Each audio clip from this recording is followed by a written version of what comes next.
Assalamualaikum warahmatullahi wabarakatuh.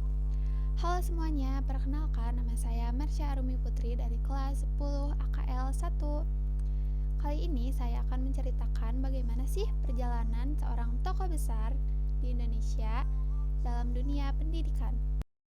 Kalian bayangin deh, kalian hidup di masa ketika sekolah bukan hanya untuk semua orang, tapi ketika hanya segelintir orang yang boleh belajar. Dan sebagian besar rakyat Indonesia harus menerima keadaan tanpa pilihan. Nah, di masa-masa seperti itulah lahir seorang tokoh besar yang bernama Ki Hajar Dewantara. Ia lahir di Yogyakarta tanggal 2 Mei tahun 1889 dengan nama Raden Mas Suwardi Surjaningrat. Terlahir dari keluarga bangsawan membuatnya punya satu hal yang langka pada zamannya, yaitu kesempatan untuk bersekolah. Sejak saat kecil, ia masuk ke Europescella Grammar School atau ELS. Sekolah ini sebenarnya diperuntukkan bagi anak-anak di Eropa. Nah, dari sinilah ia melihat dunia yang berbeda.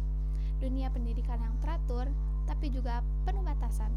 Semakin lama ia belajar, semakin ia sadar bahwa pendidikan bukan sesuatu yang bisa dinikmati oleh semua orang. Di luar sana, banyak anak-anak sebaya yang bahkan tidak pernah merasakan duduk di bangku sekolah. Perjalanan pendidikannya berlanjut ke Stovia, sekolah kedokteran di Batavia. Di sana, ia belajar lebih aman mengenai ilmu pengetahuan modern dan mulai membentuk cara berpikir yang kritis. Namun, takdir berkata lain, ia harus berhenti karena kondisi kesehatannya. Nah, bagi sebagian orang, itu tuh mungkin akhir dari perjalanan Ki Hajar Dewantara. Tapi bagi Ki Hajar Dewantara sendiri, itu justru adalah awal dari sesuatu yang lebih besar. Ia mulai menulis, bukan sekedar kata-kata, tapi suara perlawanan. Lewat tulisannya, ia mengkritik sistem yang tidak adil. Ia menyuarakan kegelisahan rakyat yang tidak punya akses pendidikan. Hingga akhirnya sebuah tulisan mengubah segalanya. Tulisan yang berjudul "Seandainya Aku Seorang Belanda" membuatnya diasingkan ke Belanda pada tahun 1913.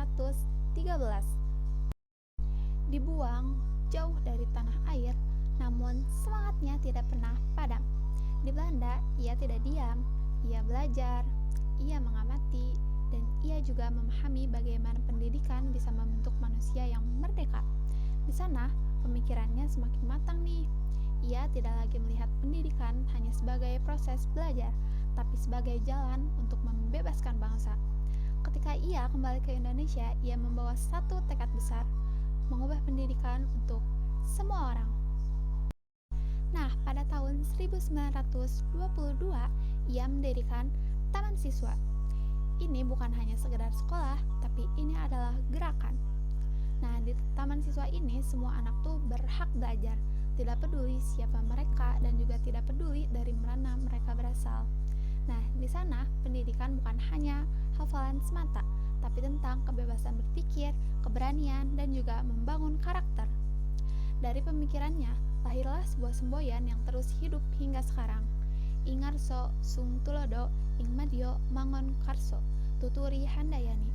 Di depan memberi contoh, di tengah membangun semangat, dan juga di belakang memberikan dorongan. Sebuah filosofi yang sederhana, tapi yang mengubah cara kita melihat pendidikan. Perjalanan Ki Hajar Dewantara bukanlah perjalanan yang mudah.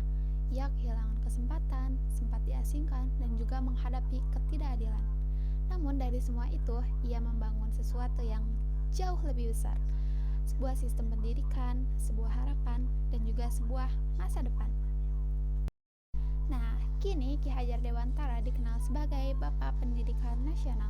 Dan setiap tanggal 2 Mei kita memperingati Hari Pendidikan Nasional sebagai pengingat bahwa pendidikan adalah hak bagi semua orang. Ki Hajar Dewantara mungkin telah tiada, namun perjuangannya masih hidup sampai sekarang. Di setiap sekolah, di setiap guru, dan di setiap mimpi anak Indonesia. Nah, mungkin segitu saja yang bisa saya sampaikan mengenai biografi tentang Ki Hajar Dewantara. Wassalamualaikum warahmatullahi wabarakatuh.